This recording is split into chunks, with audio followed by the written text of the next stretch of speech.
Bismillahirrahmanirrahim. Assalamualaikum warahmatullahi wabarakatuh. Kita masuk pada part 4 dari materi 5 tenses. Pertama kita akan membahas klasifikasi kalimat. Ya, ada verbal, ada non-verbal. Kalimat verbal adalah kalimat yang mengandung kata kerja sebagai predikatnya. Biasanya kan kalau kalimat ada subjek, predikat. Nah, di predikatnya itu berbentuk kata kerja. Contoh di sini, saya memasak nasi. Nah, di sini memasak kan kata kerja. Ya.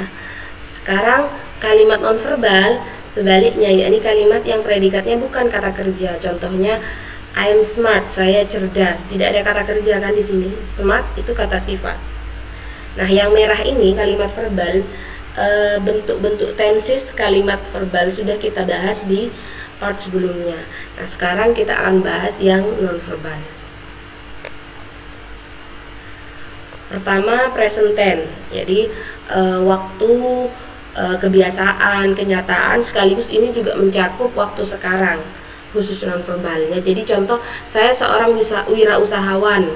I am an entrepreneur. Jadi kenyataannya saya sekarang seorang wirausahawan gitu. They are in the canteen. Mereka ada di kantin. Lia is smart. Lia cerdas, seperti itu. Ya. Kemudian kalau masa lalu, nah kalau yang atas ini kan am, are, is, ini kan sudah biasa kalian dengar, kalian lihat semenjak SD ya. Sedangkan yang was, were ini digunakan ketika waktunya adalah masa lalu, tapi di dalamnya tidak ada kata kerja. Jadi I was nervous yesterday, saya gugup kemarin.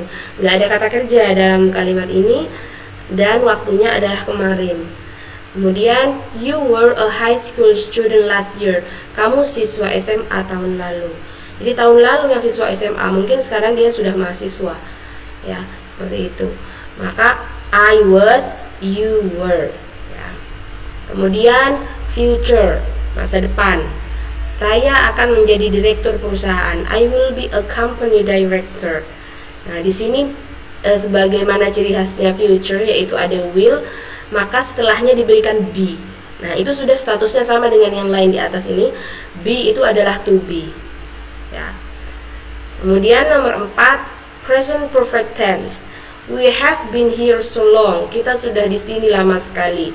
Siska has been sleepy. Siska sudah ngantuk. Ngantuk kan bukan kata kerja ya. Yang kata kerja itu tidur. Jadi ngantuk ini bukan kata kerja.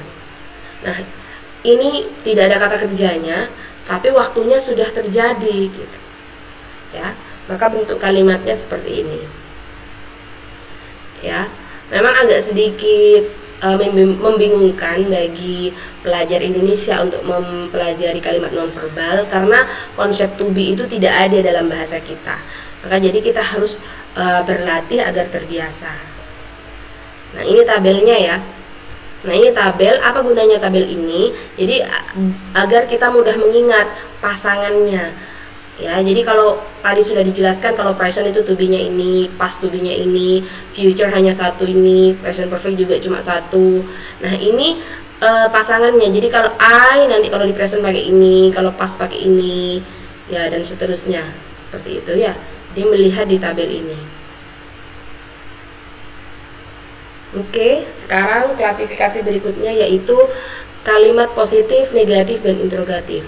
Kalimat positif adalah kalimat pernyataan tanpa kata tidak, belum, bukan gitu. Ya, contoh saya makan nasi, nggak ada kata tidaknya. I am an entrepreneur, saya seorang wirausahawan, nggak ada kata tidaknya kan. Tapi ini pernyataan, jadi kita bilang sama orang seperti itu, menyatakan gitu. Sekarang nomor berikutnya yaitu negatif. Kalimat pernyataan dengan kata tidak atau belum di dalamnya. Nah, dalam bahasa Inggris biasanya tidaknya itu dalam bentuk not ini. Nah, pernyataan tapi ada tidaknya. Sekarang yang terakhir interrogatif. Kalimat pertanyaan konfirmasi. Jadi pertanyaan yang depannya itu biasanya apakah. Nanti jawabannya biasanya kalau enggak iya, tidak, seperti itu. Contohnya, do you understand? Apakah kamu paham? Will you be an employee? Apakah kamu akan menjadi pegawai? Seperti itu. Nah, Tiga jenis kalimat ini, yang pertama positif sudah kita bahas di part sebelumnya. Bahkan juga yang nonverbal tadi sudah kita bahas. Nah, sekarang tinggal kita bahas yang biru ini, yang negatif dan interrogatif, baik verbal ataupun nonverbal. Nah, ini tabelnya. Jadi seperti ini. Nah, yang kolom kedua, yang pertama ini tensisnya. Jadi waktunya lihat di sini. Kemudian positifnya sudah kita bahas ya di sini. Nah, sekarang bagaimana yang bentuk negatifnya? Contoh, I cook. Di sini saya memasak. Kalau saya tidak memasak, I do not cook. Jadi ada tambahan do dan not. Kemudian not-nya di sini dibuang, kemudian I do dibalik jadi do I. Seperti itu saja. Ya.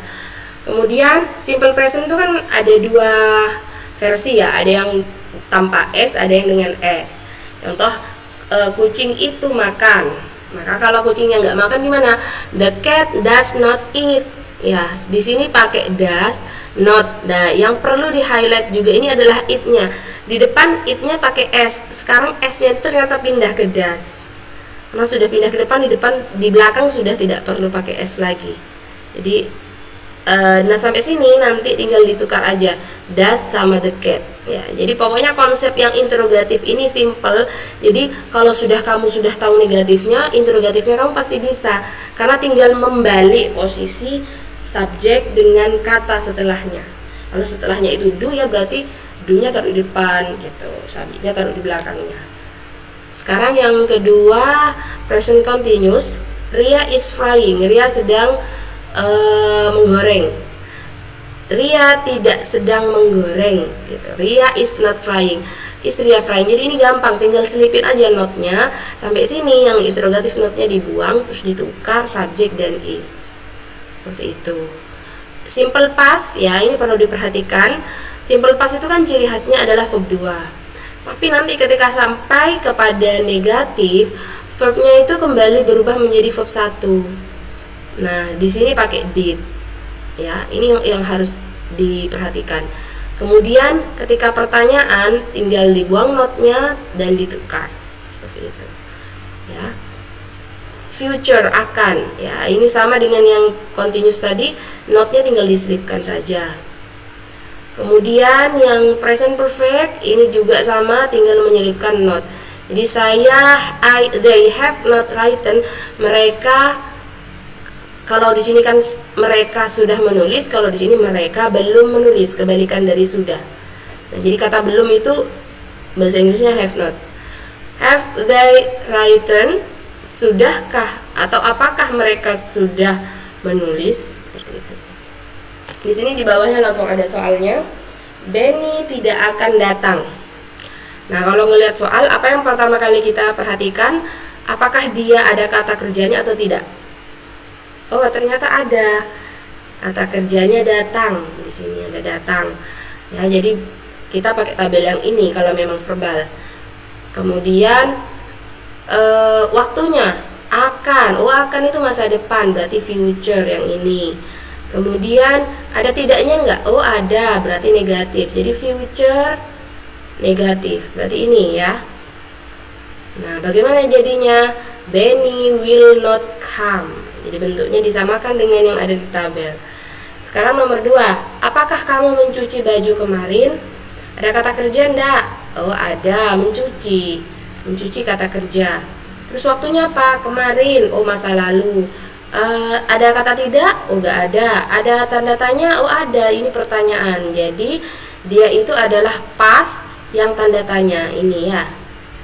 Past yang tanda tanya. Did Dina swim?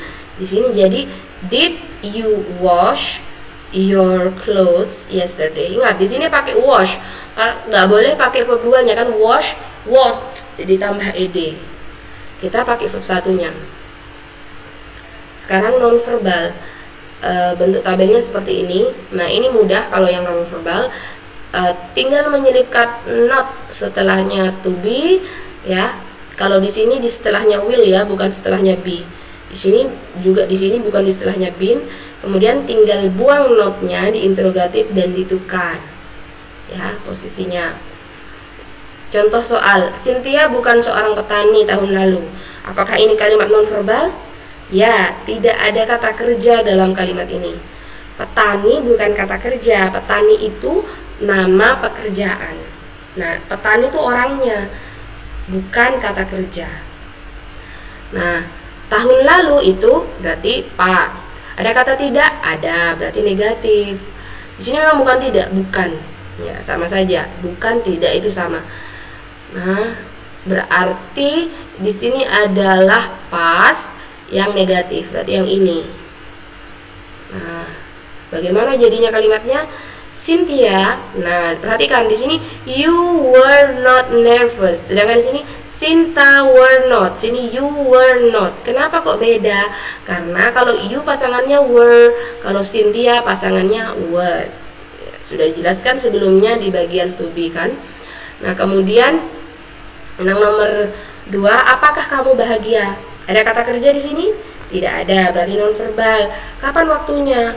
Oh, nggak ada keterangan waktunya. Tapi kalau orang nanya apakah kamu bahagia, itu nanya yang dirasakan sekarang atau sebelumnya atau gimana? Sekarang kan. Jadi kalau apakah kamu bahagia ini berarti sudah pasti present. Nah, jadi yang paling atas ini. Kemudian ada kata tidak? Nggak ada, berarti bukan negatif. Pertanyaan, ya ini pertanyaan, berarti ini yang di sini. Ya, is Anna a teacher? Contohnya di sini. Nah, bagaimana jadinya? Apakah is you happy? Oh, nggak bisa karena is tidak bisa dengan you. Pasangannya adalah are. Seperti itu. Nomor 3, saya akan di sini besok jam 7 pagi. Ada kata kerja? Tidak ada. Waktunya besok, oh future. Ada kata tidak? Nggak ada. Berarti bukan negatif. Pertanyaan bukan, berarti bukan interrogatif. Berarti pilihan terakhir dia adalah positif, ya. Jadi future positif. John will be a chef. I will be here tomorrow at 7 a.m. Ya, sama bentuknya. Nah, apakah ini rumit? Ya memang terlihat sedikit rumit ya. Tapi ya memang butuh latihan. Nanti kalau kalian sudah terbiasa, misalnya kalian akan mau ngomong, apakah kamu bahagia? Are you happy? Gitu. Pernahkah kalian mendengar ada orang bilang, do you happy? Nah, kalau saya sendiri pernah mendengar itu berarti dia belum terbiasa menggunakan tenses ketika dia berbicara. Jadi butuh latihan agar terbiasa. Oke, itu adalah part terakhir dari materi 5 tenses. Ya. Selanjutnya saya akan memberikan tugas. Oke, akhirul kalam. Wassalamualaikum warahmatullahi wabarakatuh.